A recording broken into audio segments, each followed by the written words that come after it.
उन्होंने, और किस लेवल पर उन्होंने खेला है वो चीज़ हम तो उनसे भी मजाक करते रहते हैं। 95 ईयर की हैं, जो अभी कौन से खेल में जीत के आई है वो आप ही बताएंगे। एक बार विकास जी के लिए, आप भी हमारे यहाँ टीचर हैं जयगढ़ क्षेत्र में, कई बार इन्होंने 3 बार या 2 बार इंटर कारपोरेशन टूर्नामेंट भी करवा लिए हैं, बच्चों के भी टीचर्स के भी ककुड़वा स्टेडियम में। ये आपकी देन है। तो आपके बीच में आज आए हैं, इनके पास समय का भी थोड़ा सा अभाव रहता है क्योंकि दादी के साथ भी जाना पड़ता है, कभी मलेशिया में खेल हो रहा है तो कभी ऑस्ट्रेलिया में हो रहा है, किस तरह का मतलब वो चलता रहता है। डिपार्टमेंट में इनके भाई भी टीचर हैं, इनकी वाइफ भी टीचर हैं। तो कहने का मतलब ये है कि ये अपना परिचय प्लीज 2 मिनट का जरूर दें जो मैंने आपको बताया। विकास जी आपके लिए एक बार स्काउट ताली।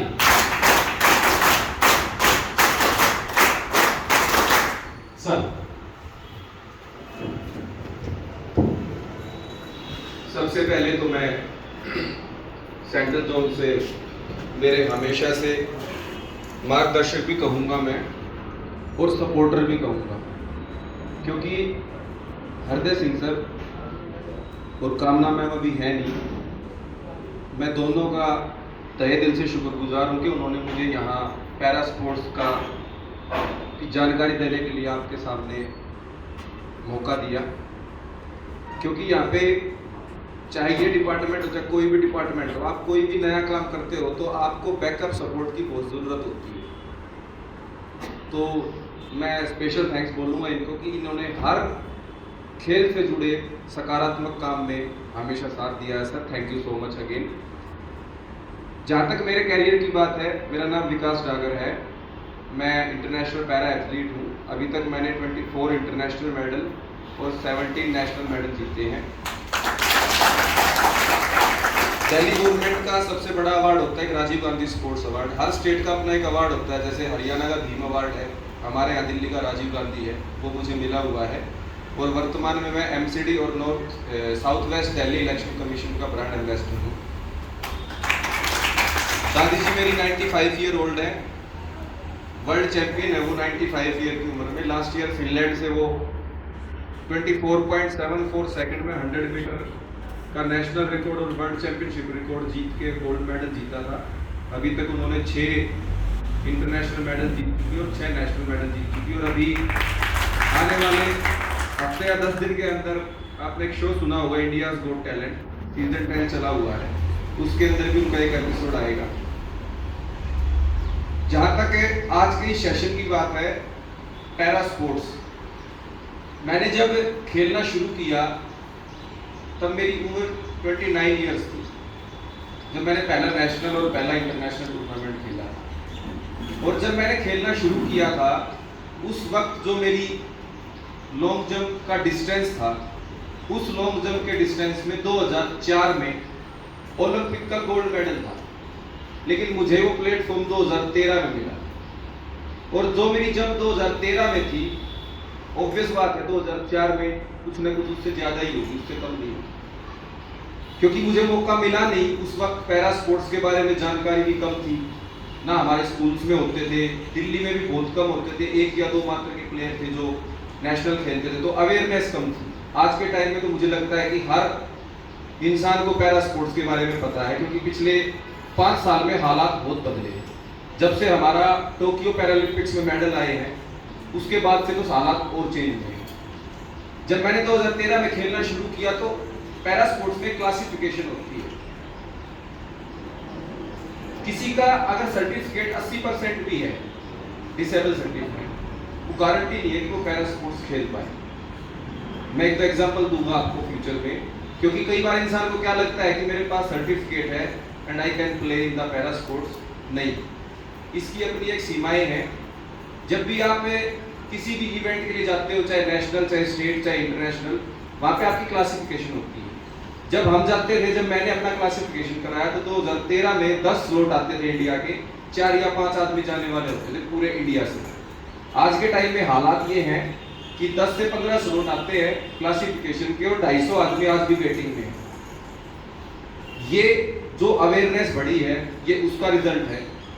हमारे यहाँ फिजिकल टीचर नहीं है।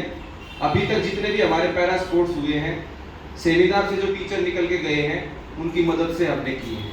और इस बार मुझे खुशी है कि ज़्यादातर हमारे यहाँ न्यूली अपॉइंटी स्पेशल एजुकेटर हैं। शायद आप बता कितने स्पेशल एजुकेटर हैं?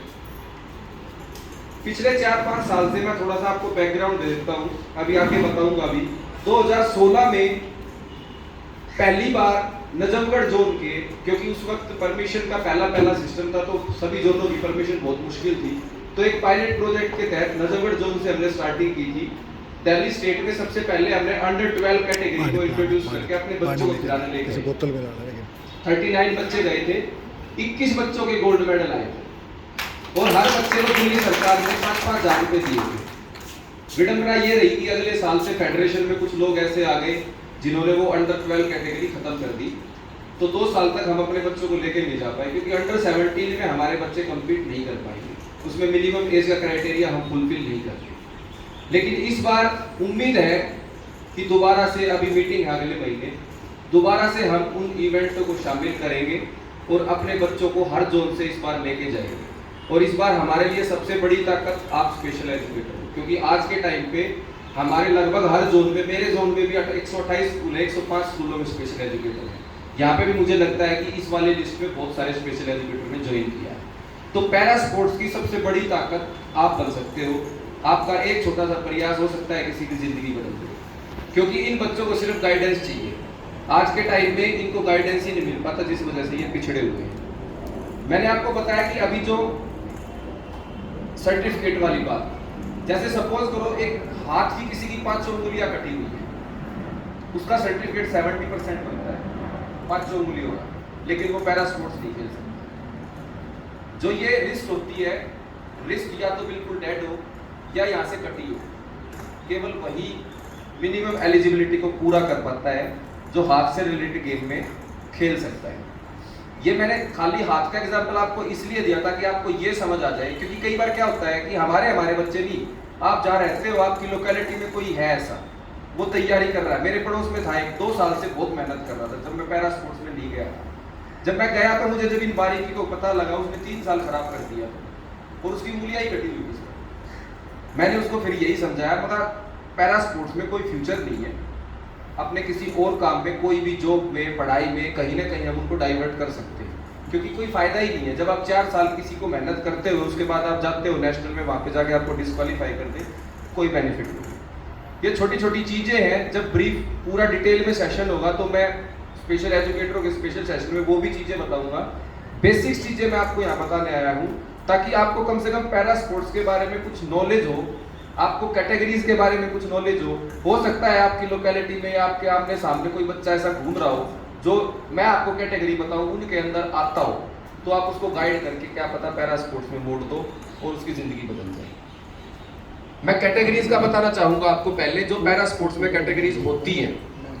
सबसे पहले हमारे यहाँ होती है, आप नोट डाउन कर लो प्लीज, ये बहुत काम आने वाली चीजें हैं, खासतौर से स्पेशल एजुकेटर जो अपने स्कूल्स में जाओगे, अगर आपके पास नोटेड होंगे। एक चीज मैं और बताना चाहूंगा आपको, अगर 1% हमारे एमसीडी में जो 4 गेम्स है, मैं भी उसके बारे में डिस्कस करूंगा, उसके अलावा भी सपोज करो हमारे यहाँ आइस से रिलेटेड 100 मीटर है, पहले मैं आपको ये इवेंट ही लिखवा देता हूँ, लिख लो। हमारे यहाँ एमसीडी में जो इवेंट अभी हम करा रहे हैं वो आइस से रिलेटेड है, जो आंखों से दिव्यांग है उनके लिए 100 मीटर रनिंग है। ये नोट कर लो आप, क्योंकि इन्हीं की वजह से, इन्हीं गेमों के हिसाब से आपको बच्चे निकालने हैं। जो लेग की दिक्कत है, जिनको लेग इम्पेयर्ड जो बच्चे हैं उनके लिए शॉर्ट पुट है, जिनको हैंड की दिक्कत है, हैंड से रिलेटेड जो प्रॉब्लम है उनके लिए लॉन्ग जंप है। और लास्ट एक इवेंट हमने पिछले साल ही ऐड करवाया है हियरिंग इंपेयरमेंट के लिए। एक्चुअली हियरिंग इंपेयरमेंट के लिए इंटरनेशनली कोई भी इवेंट नहीं होता, डीफ एंड डंप का होता है, ओनली हियरिंग के लिए कोई नहीं होता। लेकिन बहुत सारी रिपोर्ट्स ऐसी थी, स्पेशल एजुकेटर ने ही बताया था कि हर स्कूल में हियरिंग वाले बच्चे हमारे पास काफी थे। तो जब कोई बच्चा जाता था खेलने के लिए तो वो बच्चे इनफिनिटी कॉम्प्लेक्स फील करते थे।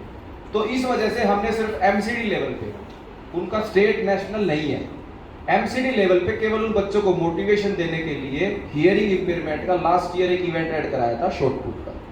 बॉयज एंड गर्ल्स ये बोथ हैं।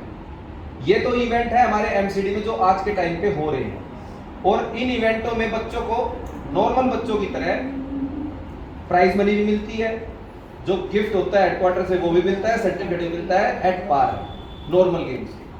अगर आपको लगता है कि कोई बच्चा, मान लो सपोज करो आइस वाला है, आइस वाला बच्चा यहाँ पे तो सिर्फ 100 मीटर खेल रहा है, लेकिन आपको लगता है वो बच्चा थ्रो बहुत अच्छा कर रहा है, तो आप उसको तैयार करो, क्योंकि इस बार 90% चांस है कि हम दिल्ली स्टेट में बच्चों को लेके जाएंगे, और वहाँ कोई लिमिटेशन नहीं है, वहाँ एक बच्चा 3 इवेंट कर सकता है। अगर आइस से रिलेटेड बच्चा है वो रनिंग भी कर सकता है, वो थ्रो भी कर सकता है, एथलेटिक्स का कोई भी इवेंट कर सकता है। तो ऐसा नहीं है कि अगर 1% आपको रनिंग में कोई बच्चा लेके गए और वो लगता है आपको कि वो शॉर्ट पुट भी कर रहा है, तो उसकी तैयारी रखो। मैं मतलब उम्मीद करता हूँ कि इस बार हम जनवरी में या फरवरी में जब भी स्टेट होगा हमारा, उन बच्चों को हम लेके जाएंगे। हैंड, लेग और आइज, ये 3 बच्चे। और इसके अलावा जो मैं आपको कैटेगरी बताऊं, 1-2 बच्चे हमारे व्हीलचेयर के भी हैं कुछ जगह पे। अगर यहाँ पे हमारे यहाँ इवेंट नहीं है उसका, लेकिन अगर कोई व्हीलचेयर का बच्चा है, आप उसको भी बैठे बैठे थ्रो की तैयारी करवा सकते हो, क्योंकि दिल्ली स्टेट के अंदर वो कैटेगरी भी होगी, वहाँ पे सब कैटेगरीज है। मैं जो इसलिए आपको कैटेगरी बता रहा हूँ ताकि आपको पता लग जाए कि आपके स्कूल में अगर इन कैटेगरीज के अंदर कोई बच्चा आता है तो आप उसको तैयारी करा सकते हो, भले ही वो एमसीडी के अंदर इंप्लीमेंट है या नहीं है, क्योंकि दिल्ली स्टेट में वो सारी कैटेगरीज इंप्लीमेंट है। सबसे पहले कैटेगरी आती है, सबसे पहले तो मैं आपको बता दूं, ट्रैक और फील्ड, T/F। ये चीज क्या होती है, हमारे यहाँ कैटेगरी बोली जाती है T11, F11, T12, F12। ये फर्क है ट्रैक एंड फील्ड का। सपोज करो कोई एथलीट 100, 200 और 400 कर रहा है, तो वो ट्रैक इवेंट है सारे, तो उनको बोलते हैं T11 का इवेंट है। पता लग जाता है कि हाँ अगर T11 में है तो वो ट्रैक वाला एथलीट है। अगर F11 कोई बोलता है तो पता लग जाता है कि वो फील्ड वाला है, या तो थ्रो मिलेगा उसका, जेवलिन होगी या शॉर्ट पुट होगा या कोई और थ्रो होगा। तो ये T/F को तो आप लिख लो, मैं सीधी कैटेगरी बता रहा हूँ, आप इसमें T भी होता है और F भी होता है। 11 सबसे पहले कैटेगरी है 11, ट्रैक एंड फील्ड। जो ट्रैक करता है उसको हम T11 बोलेंगे, जो थ्रो फेंकता है उसको हम F11 बोलेंगे। मेल एंड फीमेल में ये होता है टोटल ब्लाइंड, इसमें प्लेयर को बिल्कुल नहीं दिखाई देता। कुछ ऐसे एग्जाम्पल भी हुए हैं। इजिप्ट का एक एथलीट था 2012 में, उसने जैसे होता है ना हमारे यहाँ क्लासिफिकेशन, उसने जैसे जब क्लासिफिकेशन के टाइम पे उसने आंखों से कुछ नहीं दिखाई दिया, मतलब वो कह रहा था मुझे दिखता नहीं। उस टाइम थोड़ी क्लासिफिकेशन भी हल्की होती थी, आज के टाइम में तो बहुत ज्यादा एडवांस कर दी उन्होंने। और जब वो खेलने लगा, जब वो थ्रो करने लगा, जेवलिन थ्रो था उसका, तो जब वो जेवलिन फेंक रहा था तो वो बिना आंखों के तो ठीक फेंक रहा था, क्योंकि जो आइज वाला होता है वो सिंपली फेंकता है जेवलिन, लेकिन वो उसका इतना एक्सपीरियंस होता है कि अगर मेरे को उसको यहाँ खड़ा करेगा उसका कोच और सामने ऐसे मुंह करेगा तो सामने ही फेंकेगा। लेकिन जैसे ही उसको किसी को क्लासीफायर को शक हुआ तो उसने उसकी आंखों में पट्टी बांध दी, क्योंकि टोटल ब्लाइंड है, वो पट्टी बांधे या ना बांधे फर्क तो एक ही है। और जब उसके बाद वो भागने लगा तो वो कभी ऐसे जा रहा था, कभी ऐसे जा रहा था। तो हमारे पैरा स्पोर्ट्स में क्लासिफिकेशन बहुत इंपॉर्टेंट पार्ट है। जब तक आपकी क्लासिफिकेशन नहीं होती आप एलिजिबल ही नहीं हो, इंटरनेशनली तो खेलने के लायक ही नहीं हो। तो इसलिए जो T11 है वो है बिल्कुल टोटल ब्लाइंड। T12 और T13 ये 2 कैटेगरी हैं, आइज से रिलेटेड ही है, लेकिन 12 जो है वो थोड़ा सा दिखता है और 13 को थोड़ा सा ज्यादा दिखता है। कहने का मतलब ये है कि क्लासिफिकेशन का तरीका बता देता हूं क्या है। लाइनिंग्स होती हैं जब इनकी क्लासिफिकेशन होती है, वहां तक लाइन दिख रही है, उससे आगे नहीं दिख रही तो T12 क्राइटेरिया होता है बेसिक। उससे आगे एक डेड लाइन होती है, अगर वहां तक दिख रही है, उससे आगे नहीं दिख रहा तो 13, और अगर उससे आगे वाली लाइन दिख रही है उसको डिस्क्वालीफाई, भले ही वो 60% का सर्टिफिकेट ले रखा उसने या 70 का ले रखा हो, क्लासिफिकेशन नहीं मिलेगी। तो 11 टोटल ब्लाइंड, 12 पार्शियल ब्लाइंड और 13 उससे भी थोड़ी सी कम विजिबिलिटी मिनिमम, मतलब जो 13 कैटेगरी है वो आइज में सबसे स्ट्रॉन्ग कैटेगरी है। इसके बाद आती है सेरेब्रल पाल्सी।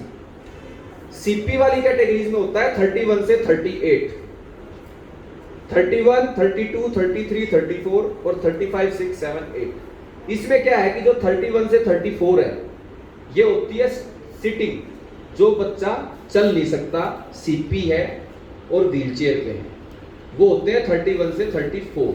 सेरेब्रल पाल्सी का आपको पता होगा, जो व्हीलचेयर एथलीट होता है वो इंटेलेक्चुअल ठीक होता है ऑलमोस्ट। सीपी वाला जो बच्चा है और वो चल नहीं सकता, तो वो इन 4 कैटेगरीज में आता है। जो बिल्कुल सीवियर होता है वो 31, थोड़ा सा स्ट्रोंग 32, उससे थोड़ा स्ट्रोंग 33, और जो पूरा स्ट्रोंग है लेकिन चल नहीं फिर रहा और सीपी है वो 34। मतलब ये सीवियर से स्ट्रोंग की तरफ जाती है। इसके बाद आती है स्टैंडिंग, 35 टू 38, ये है स्टैंडिंग। इसमें भी सेम वही है, 35 थोड़ा सा सीवियर, 36 थोड़ा सा मच स्ट्रोंगर, 37 मच स्ट्रोंगर, और 38 बहुत स्ट्रोंग होता है।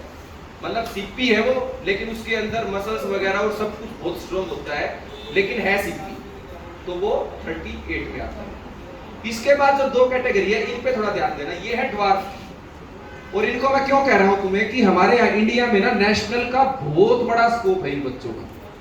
अभी भी वर्ल्ड कप की टीम गई है ड्वार्फ की, जर्मनी में वर्ल्ड कप हो रहा है इनका। वर्ल्ड गेम्स अलग होते हैं इनके, और एशियन और ओलंपिक में भी इनके इवेंट होते हैं।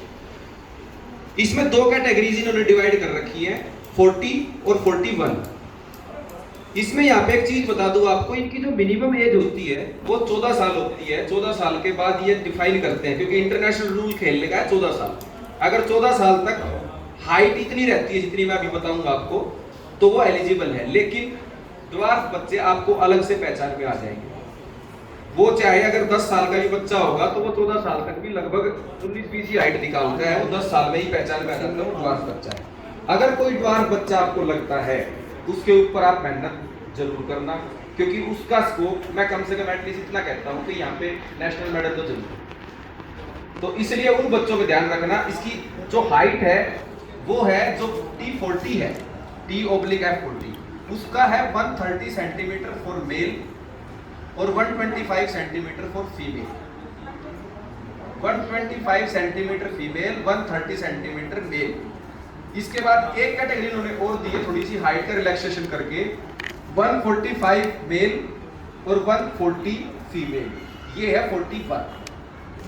ये 2 कैटेगरी है ड्वार्फ की। अगर थोड़ी हाइट बड़ी 145 से नीचे है लड़के की तो 41 में आएगा, अगर 130 से नीचे है तो 140 में आएगा। क्लियर है? इन बच्चों पे एक बार थोड़ा फोकस जरूर करना, क्योंकि मेरे नजर जोन में भी 2 मिल गए, आप ढूंढोगे तो मिल जाएंगे। इंटरनेशनली 14 ईयर्स एज है, बट अगर कोई बच्चा आपको लगता है तो उसके ऊपर मेहनत जरूर करना। कोई नहीं, वो 1-2 साल में भी तो पढ़ रहा है ना वो, तो पढ़ाई में हो सकता है वो थोड़ा सा ऊपर निकल जाए।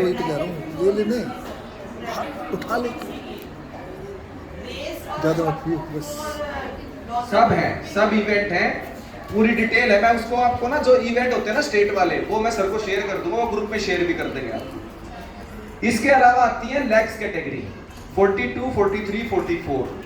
यहाँ पे आपको एक चीज बताना चाहूंगा, आपने देखा होगा पैरा स्पोर्ट्स में ब्लेड रनर्स होते हैं, देखे हैं किसी ने?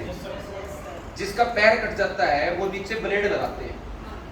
तो पहले क्या होता था, 42, 43, 44 ये 3 कैटेगरी पैर से रिलेटेड है। अब जिसको पोलियो है वो भी उसी कैटेगरी में खेलता था, और जिसको ब्लेड लगा हुआ है वो भी उसी कैटेगरी में खेलता था।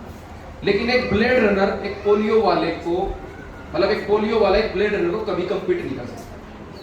तो ये थोड़ा सा आईपीसी के पास भी गया था, अब इन्होंने 3 साल से इसको चेंज कर दिया। अब 42, 43, 44 केवल लेग डिसेबिलिटी के लिए है। ब्लेड जिसने लगाया हुआ है उसके लिए 61 से 64 अलग से 4 कैटेगरी बना दी। अभी मैं उन पे आऊंगा, पहले 42, 43, 44 लिख लो। 42 क्या होती है कि अगर आपका सिंगल लेग या दोनों लेग अगर नी से ऊपर वीक है या नी से ऊपर दिक्कत है, थाई कमजोर है और घुटने से ऊपर दिक्कत है, तो वो आएगा 42 में। अगर आपके दोनों पैर घुटने से नीचे प्रॉब्लम है वो आएगा 43, और अगर आपका सिंगल पैर घुटने से नीचे प्रॉब्लम है वो आएगा 44। ये है सिर्फ leg disability. 44 below knee 1 leg, 43 below knee both leg, and 42 above knee 1 और 2 बोथ लेग्स। समझ में आ गया सभी को? अगर कोई ऐसा बच्चा आपको मिलता है तो उसको आपको इस कैटेगरी में, जब हमारे पास आएंगे बच्चे तो उस टाइम जो हमारे पास जोनल खेलने आएंगे उनको तो मैं वही आइडेंटिफाई कर लूंगा, लेकिन जो बच्चे आपके स्कूल में है वो आपको देखने हैं। इसके बाद आती है 45, 46, 47, ये 3 कैटेगरी है हैंड से रिलेटेड। हाथ का मैंने आपको बताया था मिनिमम क्वालिफिकेशन रिस्ट है, इसके बाद चाहे कितना ही कटा हुआ है एलिजिबल है, लेकिन मिनिमम रिस्ट है। अब ये 45, 6, 7 कैटेगरी अलग है, लेकिन इनके इवेंट कंबाइंड होते हैं। वो बस ये है कि अगर आपका कोहनी से आगे कटा हुआ है तो 45 है, कोहनी से ऊपर है तो 46 है, दोनों हाथों में प्रॉब्लम है 45, इस टाइप से है वो, लेकिन तीनों हैंड की है। जिसका हाथ कटा होता है या दोनों हाथ कटे होते हैं वो इन्हीं कैटेगरीज में खेलते हैं। इसके बाद आता है 51 से 57, ये सारी है व्हील चेयर। 51 सीवियर, वही वाला प्लेटफॉर्म वही अपनाना है 31 वाला, कि जो पहली है वो सीवियर है, 2 स्ट्रोंगर, 3 स्ट्रोंगर, 4 स्ट्रोंगर और 7 जो है वो मच स्ट्रोंगर होती है। 7 केवल वो है किसी का नीचे से पैर कटा हुआ है सिर्फ, वैसे बहुत मजबूत है, वो बैठ के थ्रो करेगा, वो 7 है। सपोज करो कोई हमारा एथलीट, हमारा बच्चा है जिसके पैर में ज्यादा दिक्कत है और वो खड़ा होके इम्बैलेंस है, वो ठीक से थ्रो नहीं कर पा रहा, he can also playing sitting, लेकिन उसको मिलेगी 57 में। ठीक है, समझ में आएगा सभी को। इसके बाद है 61 से 64, ये सारी है ब्लेड वाली। अभी थोड़ी देर पहले मैंने आपको बताया था कि ये अलग कर दिया। 61 टू 64, जो 61 है वो है बोथ लेग्स अबव नी, ये कटे हुए हैं, ये ध्यान रखना। जो 42 बोथ लेग या सिंगल नी मैंने बताया वो कटा हुआ नहीं है, वो या तो वीक मिलेंगे आपको या पोलियो वाली दिक्कत मिलेगी। लेकिन यहां जो 61 में खेलेगा वो खेलेगा जिसके घुटने से ऊपर दोनों पैरों में ब्लेड लगे हुए। 61 में both knee above knee both legs, and 62 both legs below knee, 1 above knee, 2 below knee. और जो 63 है वो सिंगल लेग अबव नी, और जो 64 है वो सिंगल लेग बिलो नी। ये 4 कैटेगरीज है आपकी ब्लेड रनर का। ये तो थी कैटेगरी। अगर आपको स्कूल में इन कैटेगरीज में से कोई भी बच्चा मिलता है, जो एमसीडी के गेम है वो मैंने आपको अलग लिखवाए हैं, वो तो बच्चे आपको तैयार करने हैं एमसीडी गेम्स के लिए। आपको लगता है इसके अलावा भी किसी कैटेगरी का आपके पास बच्चा है, उसको भी आप तैयार रखो, करवाओ। मैं आपको एक छोटा सा एग्जांपल दूंगा। 2017 में जब 16 में हमने ये गेम शुरू करवाया, उसके बाद 17 में ये हर जोन में हुए। दिल्ली के 3 एमसीडी थी, तीनों एमसीडी के 12 जोनों में एक साथ चले थे। उसके बाद हमने इंटर एमसीडी कराया था तीनों एमसीडी के बच्चों को एक साथ। उसमें से 3 या 4 बच्चे हमने निकाले थे जो मुझे लगते थे कि हाँ ये आगे compete करेंगे। और मैं आपको बताना चाहता हूं कि उन बच्चों को, वो आज 8वीं 9वीं में है, लेकिन वो आज भी ट्रेनिंग हमारे पास कर रहे हैं, वो आज भी गाइडेंस हमसे ले रहे हैं। और आपको बता दूं कि अभी उनमें से 2 बच्चे गुजरात में अंडर 17 नेशनल हुआ था पैरा का, जो मेरे स्टेटस से जुड़े हुए हैं उनको तो पता भी है, मैंने वो स्टेटस भी लगाया था। उन बच्चों में से एक काजल नाम की लड़की है जो 8वीं क्लास में है, 9वीं क्लास में, और वो केशवपुरम जोन की थी। वो 2 मेडल जीत के लेके आई है अंडर 17 नेशनल चैंपियनशिप में, एक ब्रॉन्ज एक सिल्वर।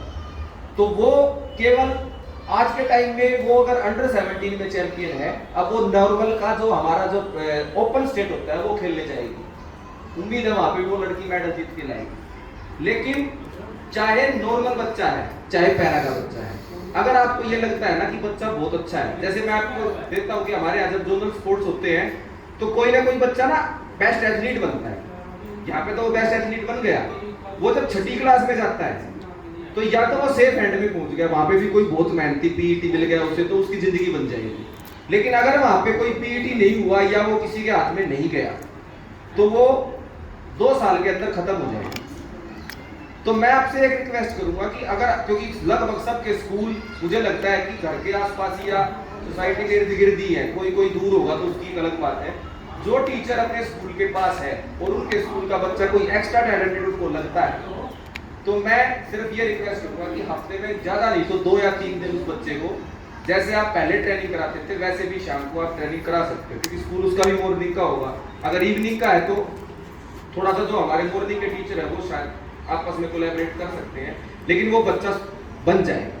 पैरा की तो गारंटी आप मेरे को दे देना, अगर कोई पैरा का बच्चा आपको लगता है ऐसा और इंटर जोनल में अगर उसका मेडल आता है और वो सच में क्लासिफिकेशन के हिसाब से ही चलता है, अगर उसकी क्लासिफिकेशन जेन्युइन हो तो आगे तक लेके जाना वो मेरा।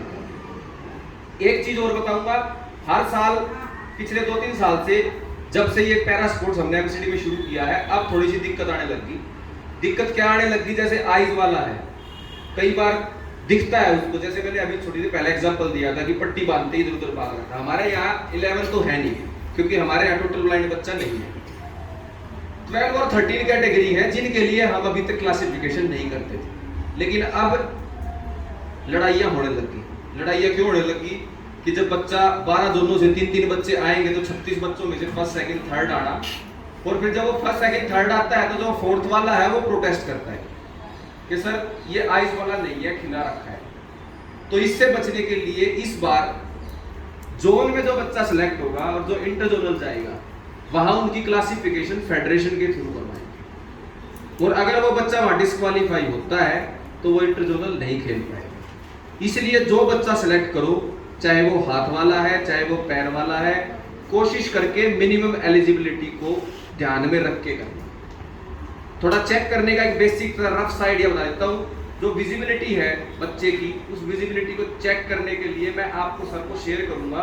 जो डिस्टेंस होता है उस डिस्टेंस के हिसाब से चीजों को रख के उसको चेक करवा के बच्चे को तब पास करो। सपोज करो यहाँ पे बच्चा खड़ा है और मान लो 6 मीटर बाद का कोई 6 फीट का या 10 फीट का कोई डिस्टेंस है, वहां तक अगर वो देख पाता है तो डिस्क्वालीफाई होता है, तो कम से कम एटलीस्ट वो डिस्क्वालीफाई वाला मार्क वाला चेक जरूर करा लेना बच्चों को। और अगर वो देख पा रहा है वहां तक तो उसको रहने देना, नहीं तो वो इंटर जोनल नहीं खेल पाएगा। एक इस चीज का ध्यान रखना।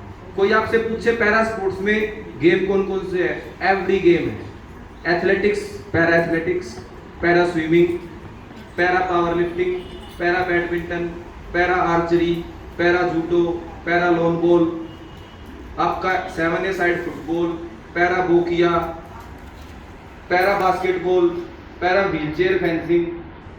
मतलब जो स्पोर्ट्स नॉर्मल में है ऑलमोस्ट रेसलिंग को छोड़ के तकरीबन स्पोर्ट्स है। शूटिंग भी है। अगर आपका लगता है कि मान लो एथलेटिक्स में बच्चा कामयाब नहीं है, एक्टिव ही नहीं है, आपको लगता है भाई ये टेबल टेनिस अच्छा खेलता है बैठा बैठा, या मान लो वो आपको लगता है कोई भाई शूटिंग अच्छा है, निशाना किसी का ठीक है, तो हमारे यहाँ नहीं है गेम, कोई बात नहीं। अगर ऐसा बच्चा आपको दिखता है तो वो भी बता दो, क्योंकि कम से कम एटलीस्ट वो यहाँ नहीं है तो कम से कम हम डिस्ट्रिक्ट या स्टेट में तो ट्राई कर सकते हैं उस बच्चे की। परमिशन वगैरह हम सर से ले लेंगे, लेकिन बच्चों को छांटना आपका काम है। और आजकल ऐसा भी नहीं है कि जॉब अपॉर्चुनिटी नहीं है। मेरे से बहुत 4 साल बाद 16 साल का एक लड़का मेरे सामने आया है, वो आज के टाइम में हरियाणा में डीडी स्पोर्ट्स बना हुआ है। 2 साल हो चुके बने हुए, 19 साल का लग गया था। अब वो डीडी स्पोर्ट्स 19 साल का लगा तो 60 साल तक क्या बनेगा, यू कैन इमेजिन। और वो सिर्फ पैरा स्पोर्ट्स खेल के बना है। 12वीं पास है, बाद में बीए करी है। अब उन्होंने अंडरटेकिंग देनी पड़ती है कि सर ग्रेजुएशन हम 5 साल के अंदर कर लेंगे। तो ऐसा नहीं है कि स्पोर्ट्स के अंदर जॉब नहीं है, जॉब भी उतनी है, पैसा भी बराबर है। अगर रेसलिंग में कोई बजरंग पुनिया मेडल जीत के लेके आता है एशियन गेम में, उसको जितना पैसा या नौकरी मिलेगी वही पैसा नौकरी 1 महीने बाद जब एशियन पैरा गेम्स में कोई मेडल जीत के आएगा उसको भी उतना ही मिलेगा। अभी आने वाले चाइना में अगस्त में एशियन गेम है हमारा, पहले एशियन गेम है, फिर उसी जगह पे 15 दिन बाद वो टीम आ जाती है पैरा की जाती है, same stadium, same village, same सब कुछ। बस वो 15 दिन इसलिए लगते हैं क्योंकि एशियन गेम वाले बोर्ड चेंज हो गए, एशियन पैरा गेम्स के बोर्ड बदले जाते हैं। तो सारा कुछ सेम है, बस हमें मेहनत करनी है कि कैसे न कैसे किसी न किसी तरीके से हम कोई बच्चा निकाल के किसी लेवल पे लेके चले जाए। और ये सारी चीजें आपके हाथ में है। और हर साल बढ़ रहा है पार्टिसिपेशन। आपको बता दूं, मैं पुराने स्पेशल एजुकेटर कोई होगा यहाँ पे, पुराने स्पेशल एजुकेटर से मैं पता करना, हर साल हमारे यहाँ सेंट्रल जोन में जब शुरू में हम आए तो यहाँ से 20 बच्चे आए थे मात्र, और उसके बाद 30 हुए, फिर 40 हुए, उसके बाद चौथे साल में यहाँ से 70 बच्चे आए थे। तो उनकी भी मैं मेहनत को नमन करता हूँ।